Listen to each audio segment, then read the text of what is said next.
E apesar de dizer na Comissão de Constituição e Justiça da Câmara que não foi informado antecipadamente sobre os riscos dos atos de 8 de janeiro, o deputado federal Kim Kataguiri expôs documentos que desmentem Flávio Dino. O ofício é assinado por Andrei Augusto Passos de Rodrigues, diretor-geral da Polícia Federal, e é endereçado ao ministro da Justiça. Rodrigues alertou a Dino sobre ações hostis e danos contra os prédios dos ministérios, do Congresso Nacional, do Palácio do Planalto, do Supremo Tribunal Federal e possivelmente de outros órgãos, como o Tribunal Superior Eleitoral. E recomendou que o ministro impedisse o trânsito de ônibus de turismo na região da esplanada dos ministérios. Cerca de 2 horas depois de receber o documento da PF, no dia 7 de janeiro, Flávio Dino oficiou o governador do Distrito Federal, Ibanez Rocha, sobre o caso. Pela contradição, Kim Kataguiri disse que pretende denunciar o ministro da Justiça por crime de responsabilidade. Roberto Mota, abro o giro com você, Mota. Esse é o jogo. A verdade tem que ser apurada.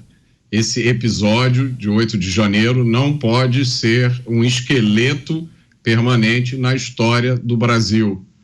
Todos têm que ser responsabilizados pelo que fizeram, pelo que deixaram de fazer. A mesma lei tem que valer para todo mundo. Parabéns ao deputado Kim Kataguiri. Ontem você já destacava esse documento, né, Cláudio Dantas, o que achou do uso, do resgate desse documento e dessa ação proposta pelo deputado Kim Kataguiri? Uma boa iniciativa, Dantas? Sim, é desse jeito que os parlamentares precisam atuar, especialmente a oposição, requerendo documentos, analisando documentos e usando isso para o debate. Naturalmente, se esse documento já estivesse na mão do Kim ontem, antes, durante a sessão, ele poderia ter apresentado esse documento e feito a contestação àquilo que o Dino falava naquele momento. Embora o assunto já fosse de conhecimento público. Eu trouxe o primeiro ofício, trouxe em primeira mão, ainda em janeiro, publiquei em primeira mão o ofício do próprio Dino para o Ibanez, falando que estava a par de tudo, que estava sendo informado pela Polícia Federal. Esse novo ofício, ele é o ofício do delegado, do diretor da Polícia Federal, diretor-geral da Polícia Federal, para o ministro. E é exatamente este documento que o Dino usou como base para encaminhar uma comunicação ao governador Ibanez, solicitar um fechamento da área aqui central de Brasília e se colocar à disposição para atuar sempre que fosse necessário.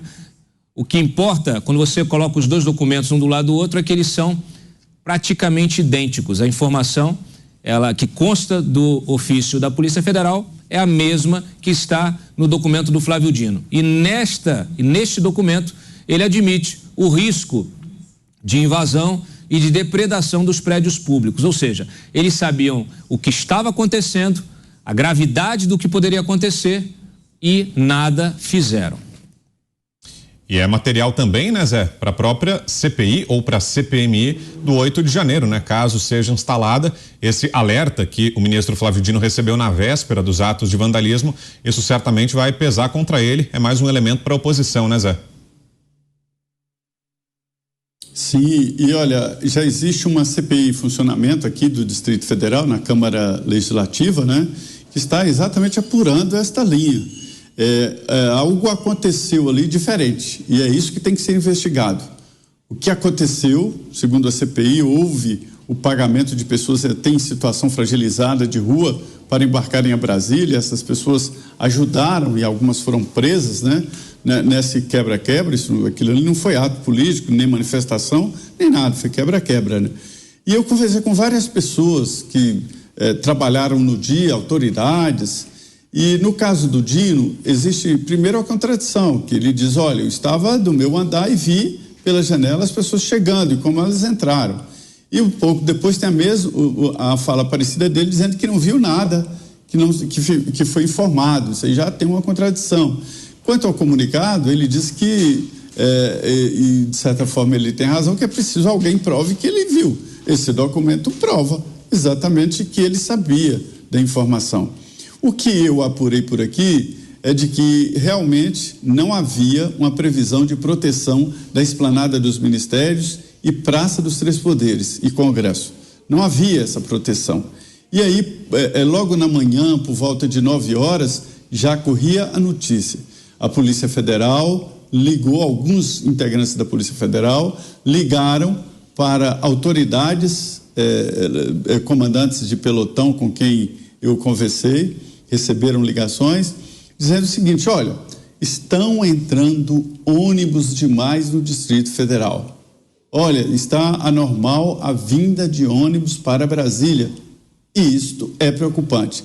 E aí já foi uma informação da Polícia Federal com base em relatos da própria Polícia Rodoviária Federal, que fez esse levantamento nos postos, né, nas BRs, e viram exatamente o sentido dos ônibus para Brasília. E aí já não dava mais para organizar uma força de apoio e proteção da Praça dos Três Poderes e Congresso Nacional. A esplanada estava aberta. Esta é a grande realidade. Agora, se o Dino não sabia, tem alguma coisa errada, é no próprio governo. Eu vou repetir aqui porque nós estamos vivendo numa época que o óbvio tem que ser dito e, mais de uma vez, é de que no dia 8 de janeiro era governo Lula, não era governo Bolsonaro. O Dino sabia. Oi, Dantas. Tem como dizer que não sabia? Sim. Fala, Pavi. Bom, vamos lá. Anderson Torres, secretário de Segurança Pública do Distrito Federal, no começo do ano, ele foi preso. A princípio, disseram que ele foi omisso na sua função de secretário de Segurança Pública. Depois, a sua prisão, ela foi ratificada, a necessidade da prisão preventiva foi ratificada porque ele teria participado do planejamento. O que prova? Uma minuta apócrifa que foi encontrada em sua casa. Flávio Dino, pelo mesmo motivo, como ministro da Segurança Pública, ele, diante desse documento, foi omisso para o que ocorreu. E depois, com um documento assinado, que é muito mais do que uma minuta. A minuta não tem valor jurídico nenhum, mas um documento assinado pelo sistema eletrônico tem. E nós sabemos que o sistema eletrônico no Brasil não falha, é inviolável. Então, com esse documento, ele deveria estar preso também porque ele concorreu com o resultado desse crime. E nós vamos falar hoje, o STF hoje julgou que a vítima de bala perdida, ela tem que ser indenizada pelo Estado. O Estado tem que provar que a bala não foi dela. Então, por enquanto, a culpa concorrente pelos resultados foi de Flávio Dino, que teve conhecimento disso, mentiu e ainda está solto. Ou nós somos um Estado fascista, ou nós somos um Estado democrático. Ou é prisão para os dois casos, ou é prisão preventiva para ninguém. O Pavinato, deixa eu acrescentar um negócio que você está falando aí, que eu me lembrei agora, porque quando eu publiquei esse documento lá em janeiro, dias depois, acho que foi dia 13, o Dino foi na rede social, foi no Twitter dizer que não cabia a ele fazer nada. Então ele não negou o documento. O documento é isso, o documento tem assinatura digital, não há o que ele... Não há, a menos que ele diga assim, não, mas isso não passou por mim, alguém usou a minha credencial para assinar digitalmente o documento. Talvez seja a próxima versão que ele vai apresentar para poder tirar o dele da reta disso aí. Agora, Zé, você acha que caberiam questionamentos mais fortes em cima do presidente Lula? Afinal de contas, sempre que a gente fala sobre eventuais omissões ou eventuais decisões equivocadas do governo federal no que se refere ao 8 de janeiro, a cobrança tem recaído a todo momento sobre o ministro da Justiça e Segurança Pública, Flávio Dino. Mas você acha que deveria ser intensificada também a cobrança, intensificada a pressão, intensificados os questionamentos sobre o presidente Lula, Zé? Sim. Ele já era o presidente no dia 8, e mais do que isso, todo o Palácio do Planalto tinha uma estrutura nomeada por ele no dia 1º de janeiro. O primeiro ato do novo presidente da República foi nomear os seus ministros, e depois tem aquela foto oficial. A posse, propriamente dita, no Congresso Nacional, a transmissão de faixa é apenas um ato simbólico, né? E tem o primeiro ato, que é a assinatura da nomeação dos novos ministros. E esses novos ministros é que fazem as suas equipes. Alguns é que tomam conta do Palácio do Planalto. A coisa lá é bem organizada. Não existe um departamento de pessoal no Palácio do Planalto. Ninguém é do Palácio do Planalto. Todos são requisitados. E existe, por exemplo, um coronel do Gabinete de Segurança Institucional que fica com a chave do Palácio, que abre os gabinetes e assim por diante. Então, cadê essa organização 8 dias depois da posse? Então, é verdade, tem que se cobrar muito do presidente Lula. E mais, é por isso que eles estão tentando evitar a CPI. Um adendo. Manda ver. Só para lembrar do Zé Simão, né? Ele define o Lula muito bem. Quando ele sabe de tudo, ele é candidato. Mas quando ele é presidente, ele não sabe de nada. Então é clássico.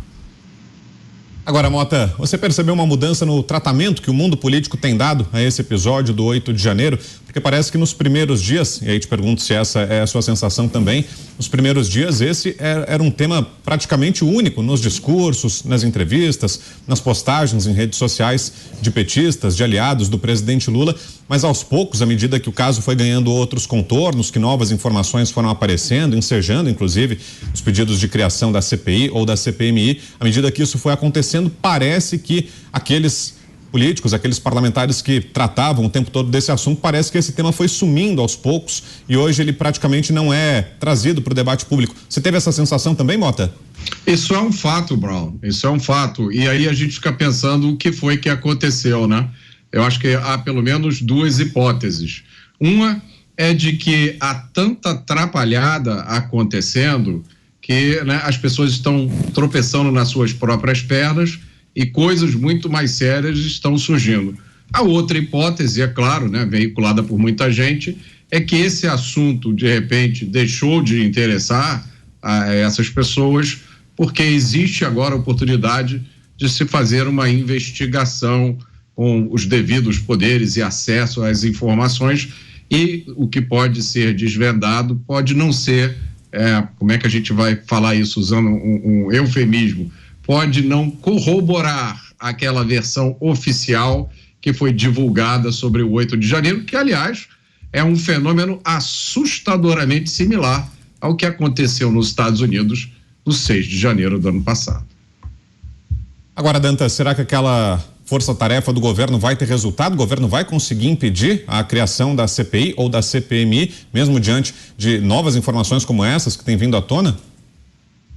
A CPMI depende só do Pacheco, né? Ela já tem as assinaturas, já foi protocolada, precisa que o Pacheco convoque uma sessão do Congresso Nacional e faça a leitura. Ele, inclusive, dias atrás disse que fará isso. Depois do feriado aí, vai convocar a sessão do Congresso e fará a leitura. Tem outras coisas na pauta. É natural que você não convoque uma sessão do Congresso apenas para ler um pedido de CPI.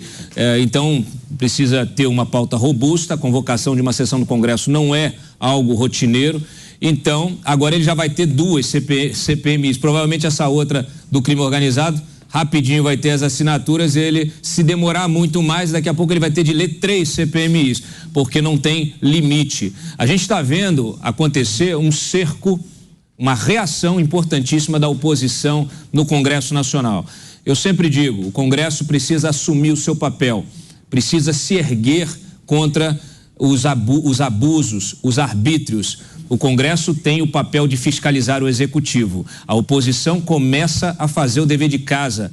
Nós estamos vendo iniciativas relacionadas a investigações parlamentares na Câmara, conjuntas, Câmara, Senado, e também até um pedido de impeachment, como foi protocolado hoje mais cedo. São pautas que tendem a pressionar o governo, tendem a emparedar o governo, são pautas hostis ao governo. E por que essas pautas hostis ao governo estão sendo colocadas na rua?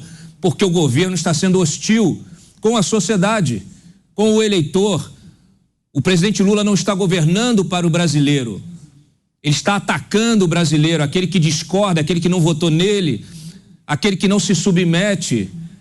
O Lula e o PT permanecem como se tivessem algum tipo de autoridade moral sobre o resto da nação. A postura do Flávio Dino ontem, eu ressalto, arrogante, mentirosa, agressiva, ofensiva, desrespeitosa ao legislativo, aos parlamentares, aos deputados, ao poder legislativo. Essa postura do Flávio Dino é a mesma que nós estamos percebendo aqui apurando nos corredores de Brasília, em várias partes do governo. Não são todos os ministros que têm essa postura, mas vários deles têm essa postura. Parece que eles foram eleitos com 90% dos votos. Eles mal foram eleitos. Mal foram eleitos, tinham que calçar as sandalinhas da humildade e governar com todos. Chamar o governo, chamar a oposição, buscar uma pauta que unifique o país e não ficar de cima de um palanque agredindo, ofendendo e ameaçando. Você concorda, Pavinato, com essa visão do Dantas? Você vê também um Congresso Nacional fortalecido e ciente da sua responsabilidade? É um bom começo de legislatura esse que estamos acompanhando, Pavi? Não, não é. Não é um bom começo de legislatura, por quê? Porque nós esperávamos que a Câmara dos Deputados tivesse uma renovação vertiginosa pela promessa falsa que nos foi feita de que seria um Congresso eminentemente de direita. A eleição acachapante de Arthur Lira, com um número recorde histórico para presidente daquela casa, mostra que nós não temos uma renovação tão renovada assim. Pela capivara que Lira tem, se nós tivéssemos ali novos parlamentares preocupados com a lianeza, com a lisura, com a transparência e a honestidade, ele não teria recebido aquele número de votos. Depois, nós não precisaríamos fazer tantas CPIs se o Senado soubesse cobrar o Poder Judiciário. E poderia tê-lo feito, economizando tempo. E, por fim, só para encerrar, pelo que a gente viu naquela sessão de ontem, se o PT preside a comissão, se algo acontece numa sessão daquela comissão, dá 18h30, ele manda todo mundo embora, independentemente da resposta às perguntas. E independentemente se o convidado ou convocado seja canalha do jeito que foi ontem.